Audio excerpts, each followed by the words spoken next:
Hey amigos, we're back at the garage. I know it's been a little bit since we've done anything in here, but guess what?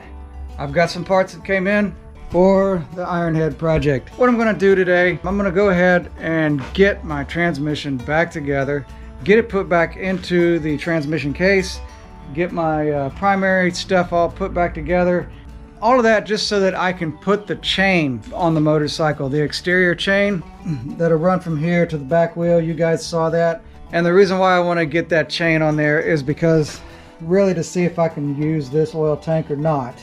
And also to see how these pipes are going to clear the chain. It's really going to determine a whole lot of stuff. Like, can I use that oil tank and the battery box that I wanted to use? And that is going to be the moment of truth on whether or not that's going to be able to happen. So anyway, as I said, I'm just going to go ahead, get my transmission stuff together, and I'm going to show you what it was I was waiting on. I had to wait a little while for some transmission parts to come in, namely some shims for the first gear on the counterbalance shaft, and not counterbalance shaft, the counter shaft on the transmission, which happens to be this assembly right here. And also waiting on a new one of these. This is my first gear, and as you can tell, there's a little bit of wear on the face of that where this was shimmed a little too tight in the transmission. These are pieces of the old shim. Apparently, like I said, it got shimmed too tight. See how this one is nice and clean and flat, and this one's beveled on the inside. I don't know if you can see it, but that's why I got a new one of these. So why not? So I'm gonna go ahead and put the rest of this transmission together and see about getting that thing inside that transmission case. Okay, I picked this up.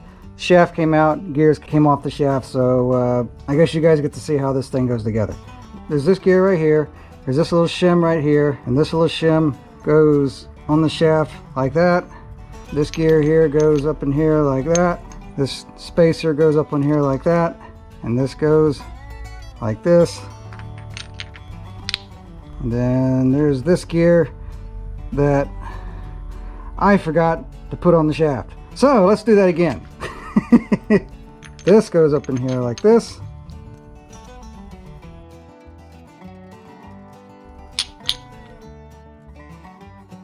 The smaller boss goes that way. As you can see, there's a machined boss on there. This end goes towards the shaft. Okay, so now what I got to do, I have to manipulate this shaft up and down so it will clear this surface right here in order to get this shifter piece right here to go in this groove right here, and hopefully it don't all fall apart. So let's see if I can get this done. Alright, it's kind of in place. There. Boom. In there. First gear goes on top of here just like that. Take my 30 thousandths shim, put it on there like that. Boom. A complete transmission. How about that? So next order of business is to take these main shaft needle bearings and get them in place where they need to go. These are what came out of the transmission, and they're still in pretty good shape. I just need to clean them up, you know, the best I can, and then get them inside that bearing race, and I'll show you guys how that's done. Which I'm sure most of you guys already know how it's done, because I think the majority of you guys who follow this channel have been there, done that, and got the t-shirt. But I'm sure there's somebody out there who probably doesn't know how it's done, who may got an Ironhead for the first time and has to know how to work on it, because nobody will touch an Ironhead with a 10-foot pole, generally speaking, and you surely are not going to find a Harley shop that'll work on them. So you're going to have to know how to work on these things if you're going to own them. So I'll show you what I'm talking about. This is where they go. That little bearing race right up in here. And so what I'm going to do is that after I get my bearings cleaned up, I'm going to take some of this wheel bearing grease and I'm going to coat the inside of that race and some of the bearings, and they're going to be glued by this bearing grease all the way around that race, and that's going to keep them in place in order for me to very gently put my transmission in there as I try to very carefully not knock them out of place with the main shaft that's going to go through that hole. So you guys will see what I'm talking about.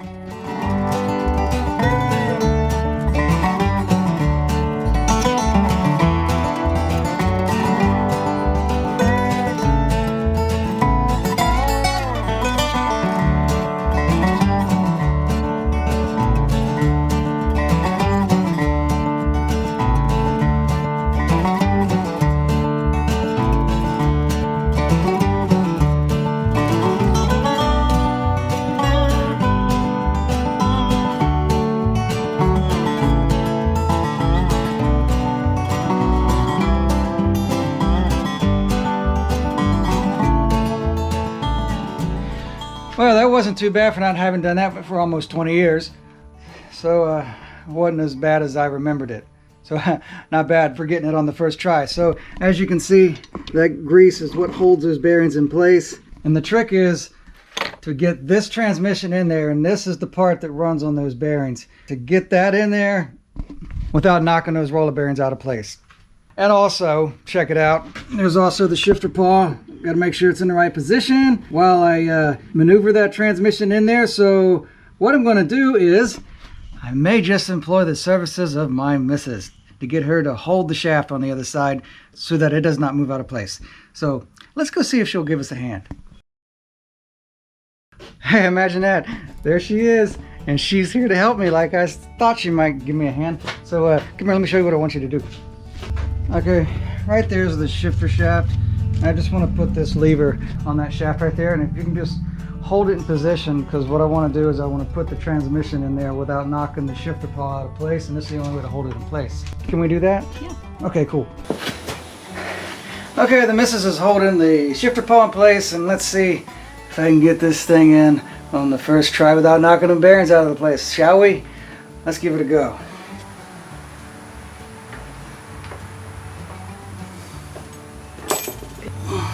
You know what? Guess what, guys? It went in, it didn't knock no bearings out, but I heard that shim fall off again, so guess what? I gotta pull the transmission back out, probably knock the bearings out. Maybe if I put a little grease on that shim that time, it would stay on. So, here we go again. Yep, just like I thought would happen, bearings would fall out. Okay, take two. What you didn't see is that I put the bearings back in, but you guys got an idea how that works.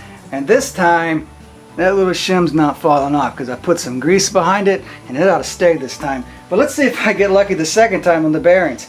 Here we go. Oh. We have a winner! And thanks a lot to the missus behind the scenes with the lever. She's such a sweetheart, isn't she? You guys give a good thumbs up, at least for the missus, because I know I'm a terrible video maker. Alright, I'm going to go ahead and put my bolts on my trap door.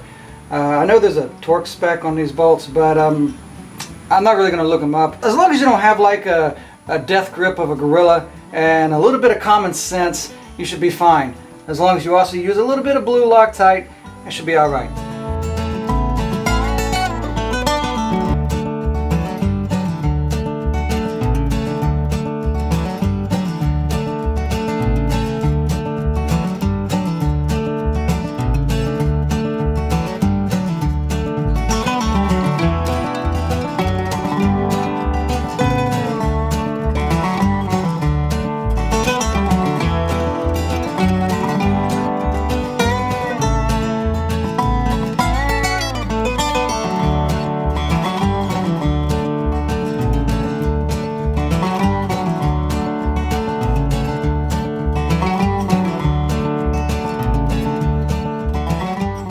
And also while we're here, just for good measure, we'll go ahead and put the clutch basket on too, because that's the next order of business when it comes to assembling this. I got a new ratchet plate on here.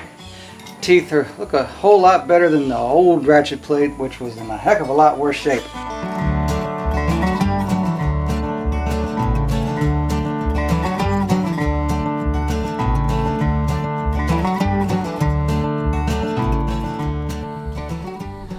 Okay, I'm not going to go any further with that part of it as far as torquing it down, because that's a lot of stress on those gears, because I do have it in first gear. So what I'm going to do is later on, when I get the rest of the primary together, when I get the engine sprocket on and when I get the chain on and all that kind of stuff, then I'll concentrate on really putting some torque on that nut, because then the stress will not be on the gears, it'll be on something else. Enough of that. These have to soak for about 12 to 24 hours in the oil that I'm going to use. So that's another reason why I'm not going to go too much further with this. After all, the main thing was, let's get the chain on there and see what I can do with this thing. Can I use that oil tank? Can I use that battery box? Can I do what I initially wanted to do? Or do I have to go a different route? So let's get that chain on and we'll see what's going on.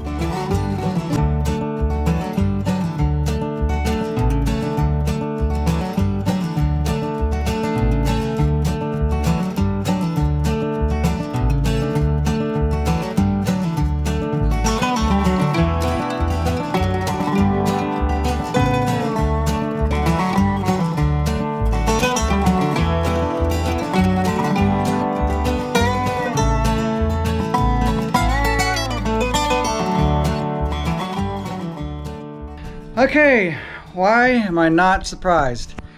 That's not me being negative, it's just being realistic. This oil tank is a problem. I'll show you what I mean. See this tab, this mounting tab right here? It goes on that grommet right there. And I come around here, and as this thing is underneath the frame, it's on top of the chain. So come up higher, I can't clear the frame. The frame's in the way. So, oh well.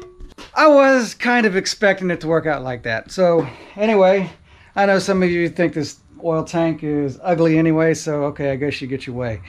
So I guess I'm gonna have to come up with some other kind of way to make an oil tank work.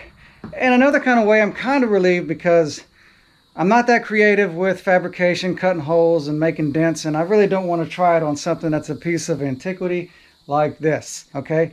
So back to the drawing board as far as what am I going to do for an oil tank, and by default a battery box, which I kind of have an idea how I can get away with a battery box. That's for another video as soon as I figure that out. What I haven't seen is how does that rear exhaust clear the chain.